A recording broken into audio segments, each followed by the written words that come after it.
আজকের এই স্পেশাল দিনে আমি ঘেমে নেই একদম একাকার। আর এই প্রচণ্ড গরমে একটু অস্বস্তিও হচ্ছিল। আর এমন অবস্থা কেন হলো সেটা জানতে হলে অবশ্যই পুরো ভিডিওটা তো ওয়াচ করতে হবে। জানি তোমরা অনেকে বুঝেই ফেলেছো আমার প্রথমে ক্যাপশনটা, আর বাকিটা হলো ইতিহাস। আর তোমাদের সেই ইতিহাসটা দেখতে হলে একটুক্ষণ ছেলের জন্মদিন বলে কথা, তাই একটু বেশি রান্নাবান্না হবে আজকে, এটা তো তোমরা বলতে পারো। প্রায় সকাল থেকেই সব কিছু গোছগাছ করতে করতে আমি প্রায় রান্না বসাতে 10টা বাজিয়ে দিয়েছিলাম। আর এভাবেই সব আমার রান্নাবান্না চলছিল। তখন ছেলেকে বললাম যে বন্ধুদের সাথে শেয়ার করব, একটু ছোট্ট একটা ভিডিও করে দে। তো ও আমাকে ভিডিওটা করে দিল। আর ভিডিওটার অবস্থা দেখেই বুঝতে পেরে গেছো যে ভিডিওটা কে করেছে। যাকে ওসব বাদ দাও, আমি অবশেষে চান পান করে রেডি হয়ে ছেলের জন্য চলে এলাম ভাতটা বাড়তে। আর সুন্দর করে ভাত বেড়ে পরিপাটি করে সাজিয়ে যখন খেতে দিই, সে খেতে দিতে যে কতটা আনন্দ হয়। আর সেটা যদি কোনো স্পেশাল দিন হয় সেটা তো আরোই ভালো হয়, কি বল। একটু তাড়াহুড়োই ছিলাম কারণ বার্থডে বয়ও না খেয়েছিল, তাই ঝটপট করে আমি সবার ভাত একসাথে, সবার বলতে আমার ছেলে আর তার জেঠুর ছেলে আর তার জেঠুর 2 ছেলে। চলো আজকে মেনুর সাথে তোমাদের পরিচয় করে দিই। শাকের ভাজা, আলু ভাজা, কুমড়ো ভাজা, উচ্ছে ভাজা, ঢেঁড়স ভাজা, এমনকি সঙ্গে হয়েছিল গরম গরম বেগুনি ভাজা। তো সব কিছু আমি থালার মধ্যে সুন্দর করে সাজাতে আরম্ভ করেছিলাম। আর খাওয়ার থেকে দেখতে বেশি সুন্দর লাগে যখন সাজিয়ে কাউকে খেতে দেওয়া হয়। আর আমার সাজিয়ে খেতে দিতে খুবই বেশি ভালো। যত ভালো করেই সাজাই না কেন, তবুও যেন মায়ের মন তো কখনো মনে হয় যে আমার মনে হয় সাজানোতে কোনো কমতি থেকে গেছে, মনে হয় আরও 2টো পদ বাড়িয়ে দিলে ভালো হতো। মনে হয় ওই জিনিসটা আমি আমার ছেলেকে করে দিতে পারলাম না, ওটা করলে আরও ভালো হতো। আমার ছেলের প্রিয় জিনিসগুলোই করার চেষ্টা করেছি।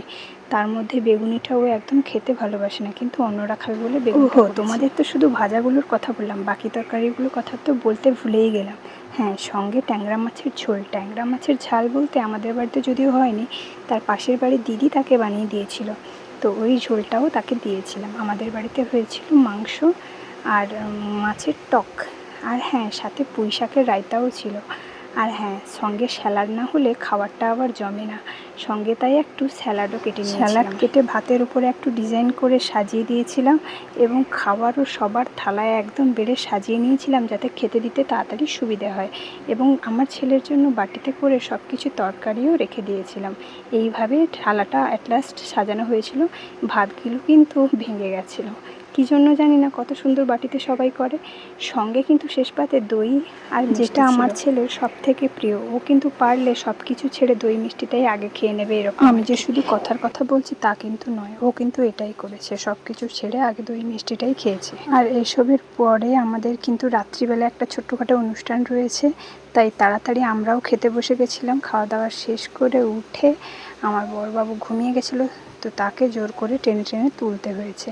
আর তাকে টেনে টেনে তোলার কারণ হলো যেহেতু পায়েস এখনও করতে পারিনি, তো পায়েস করার জন্য যে নারকেলের প্রয়োজন, সেই নারকেলগুলো তখনও ছাড়ানোই হয়নি।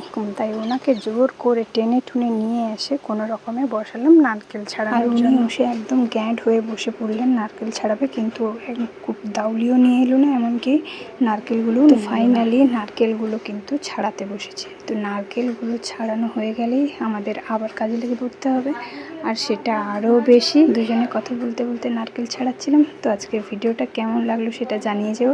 আর ভিডিওতে নতুন চমক পেতে হলে অবশ্যই পেজটাকে ফলো করে দিতে ভুলে যেও না। আর যদি ভালো লাগে লাইক কমেন্ট করে দিও। Tata guys.